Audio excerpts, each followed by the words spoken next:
As if Star Wars The Acolyte couldn't get any more cringe, they introduce lesbian witches who can procreate using the Force or something like that.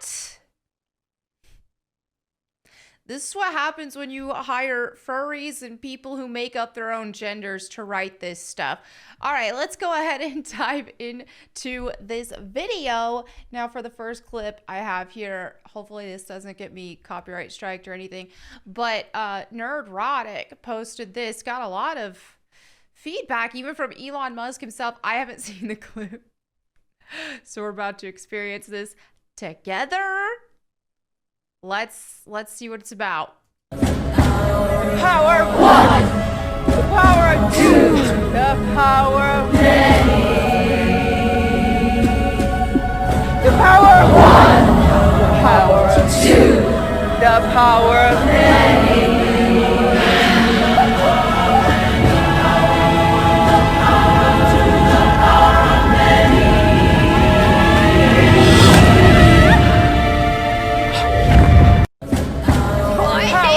Power.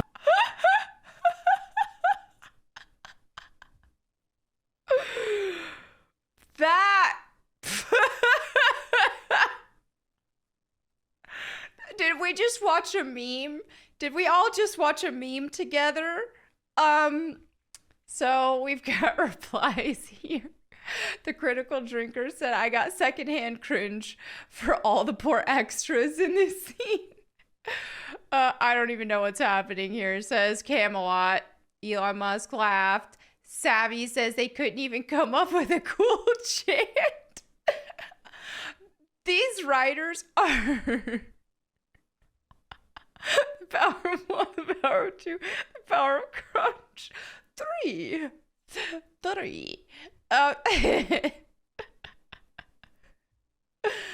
Oh my goodness. This is... If you showed this to anybody and told them, hey guys, this is Star Wars like 10 years ago, would you believe it?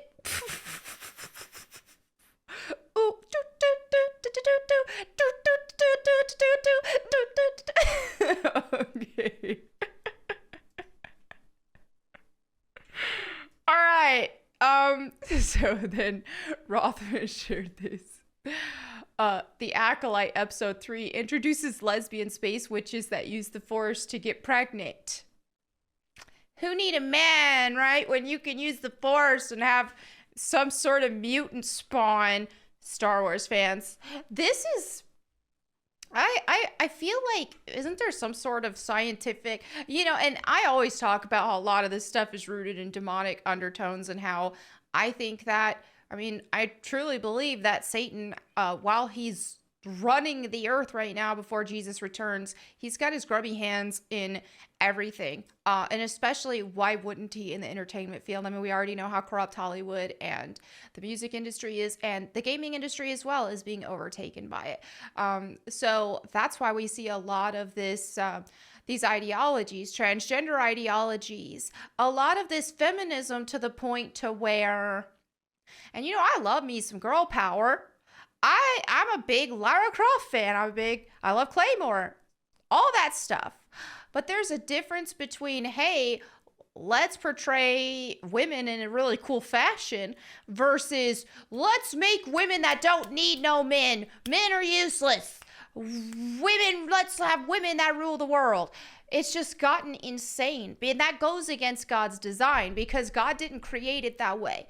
And while I even myself am a very hyper independent woman, I still understand and subscribe to God's order in that men are supposed to lead. Women are the weaker sex, that we are the weaker vessel. We need men to lead. We need powerful, strong men. This is why this whole soy boy pandemic is such an issue for so many reasons, and women are trying to take over. Women will continually try to take over. That's sometimes part of female nature, but this is why we need strong men who can handle stuff, not subjugate women, not make every woman have to be a housewife if she doesn't want to be or anything like that. But men are supposed to be leaders. This is one reason why you won't find me voting for a female president. Okay? One reason why, even though I love talking about the Bible and I love sharing the word of God and stuff like that, one reason why I don't pursue getting my pastoral license and all that kind of stuff, because I believe men should be leading. Women can help, and we are all called to share the gospel, share the word of God, which I do, but I do not have any desire to lead men, as that would be against God's design. All right, so let's go ahead and dive into this article 2 from Bounding into Comics, where they kind of describe everything further, because I need in the loop here. Okay, so yeah, retcon to Star Wars lore. Reveals, and what I missed my point, what I was going to say on this. So anyway, yeah, how I feel Satan is behind this, with the whole order of things. Also, I mean, I've been seeing floating around different news articles or different posts on Twitter and stuff about how scientists are trying to find a way to have where women can reproduce without men. I don't know exactly how they make that work, but some sort of mutating an egg or something like that. But I will say, we do not want to see something like that actually be born, because you are just asking for a demon spawn. You are just asking for some sort of mutant that isn't human. And I think what a lot of people, especially more among the godless realm, what they fail to understand is that a human is not a human without a soul. And so if you are scientifically creating these beings, you're creating nothing but a shell of flesh that is not going to actually be human. It will be devoid of a soul, and it won't be human. And also what that is it's an open vessel for a demon to possess. So that just sounds like an absolute nightmare. Hopefully Jesus returns before something like that becomes a normal thing. Because yikes. All right, so, and there you have it, Star Wars fans. In sadly but unsurprisingly delivering on previous whispers, the third episode of The Acolyte has made an absolutely massive, ostensibly identity politics motivated change to one of the franchise's most pivotal pieces of original pre-Disney lore. In current Star Wars canon, the power to create life via the direct manipulation of the Force is considered a near impossible feat, even for the most storied of its users. So much so, in fact, that prior to The Acolyte's third episode, there had only ever been one individual who was reportedly able to pull it off, the infamous Sith Lord Darth Plagueis. Did you ever hear the tragedy of Darth Plagueis the Wise? Recalled Sheev Palpatine to Anakin Skywalker in episode 3. I don't even remember how to pronounce this dude's name.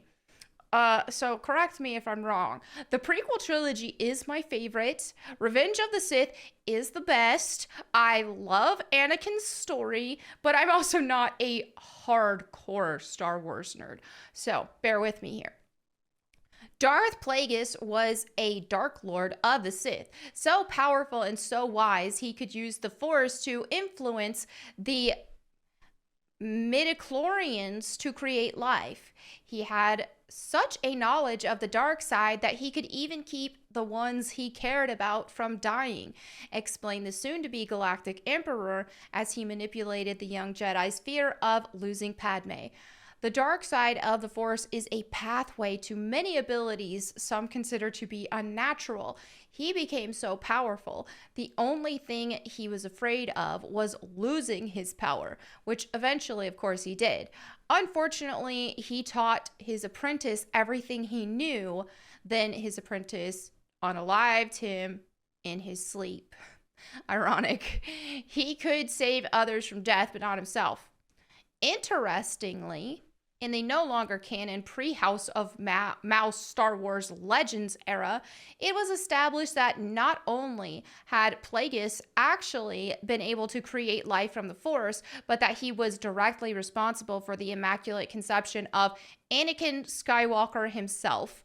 As recalled in the 24th chapter of author James Luceno's 2008 Darth Plagueis novel, Drunk on Newfound Power, then he had attempted an even more unthinkable act to bring into being a creation of his own, not merely the impregnation of some hapless, mindless creature, but the birth of a forceful being. The ability to dominate death had been a step in the right direction, but it wasn't equivalent to pure creation, and so he had stretched out, indeed, as if invisible, transubstantiated, to inform every being of his existence and impact all of them. Moonoid or insectoid, secure or dispossessed, free or enslaved, a warrior waving a banner in triumph on a battlefield, a ghost infiltrating a dream, but ultimately to no end. Oh, the author of this is very Star Wars versed. This is the real nerds, man. The real nerds.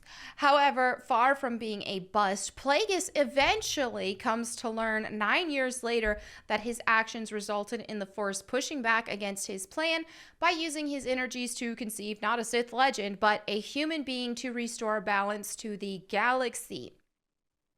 Regardless of this fun bit of EU trivia, thanks to the Acolyte showrunner Leslie Headland, Plagueis is no longer the first Force user to manipulate the universal life energy to create life. Instead, that honor now belongs to the newly introduced leader of an unknown band of Force-sensitive witches, who, for some bizarre reason, aren't Night Sisters, because sure, Disney, why not?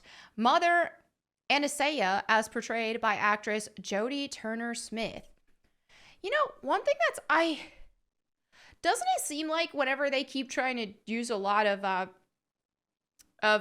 the black female characters that they're introducing, that there's so many of them that they're making them involved in witchcraft? Is that just is that just me? Is that just something that I'm noticing, or is that an actual trend? It's definitely odd. All right, as detailed in the show's third episode, decades before Plagueis even began his study of the Force, Anastasia used it to bring to life two embryos within her fellow witch mother, Coril, Margarita Leviva, whoever that is, the pair of which would soon after be birthed into the world as series protagonists May and Osha. I carried them. I created them. So there you have it. Lesbian space witch Covens being given credit for a lore impactful act originally done by a powerful male character, beloved fans of the franchise's pre-Disney audience. The Force is female, indeed. Cringe. Oh my gosh. And what even is this right now? This is weird. We're seeing a constant push in modern media that is, first of all, pushing lesbians on everything, and also pushing witchcraft, like witch lesbians. Why is that such a common thing? And almost, it feels like any sort of black female representation oftentimes is also lesbian. They either make them lesbian witches, or they make them appear to be very dykish, if you will. So anyway, yeah, this is all clown world right now. But anyway, there you have it for today's video. Let me know what you guys think in the comments below. Thank you all so much for hanging out with me today. And if you want to catch me reading the Bible to you, you can watch my Bible channel at Bible Time with Melanie Mack, as well as my live streams every Thursday here on this channel you're watching right now.